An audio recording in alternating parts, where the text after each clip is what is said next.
नमस्कार मित्रांनो, आज आपण आपल्या व्हिडिओमध्ये वारस रेकॉर्डवर घेणे ही कायदेशीर प्रक्रिया काय सांगते त्या संदर्भात थोडंसं बघणार आहोत. काय होतंय, एखादा वादी मेहरबान कोर्टामध्ये दावा दाखल करत असतो आणि वादी आला, त्याबरोबर प्रतिवादी आलेत. प्रतिवादी एकपासून कितीही असू शकतात, त्याला काय अनलिमिटेड असतात, 2 असतात, 4 असतात, 10 असतात, 100 कितीही असू शकतात. त्या पद्धतीने हे वादीने केलेलं असतात.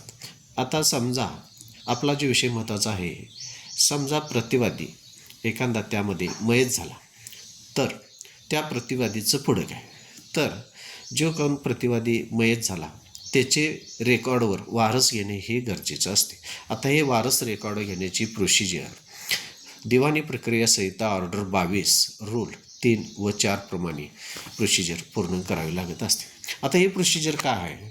समजा एखादा प्रतिवादी मयत झाल्यानंतर ज्या तारखेला मयत झाला त्या तारखेपासून 90 दिवस हे गृहीत धरले जातात.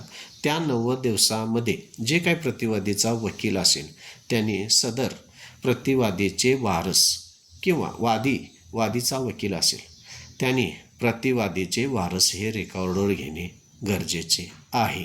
त्या पद्धतीनं ही प्रोसिजर असते. याला 90 दिवसाची मुदत असते. आता समजा प्रतिवादीचे वारस रेकॉर्डवर 90 दिवसात घेतले नाही तर दाव्यावर त्याचा काय परिणाम होतो का?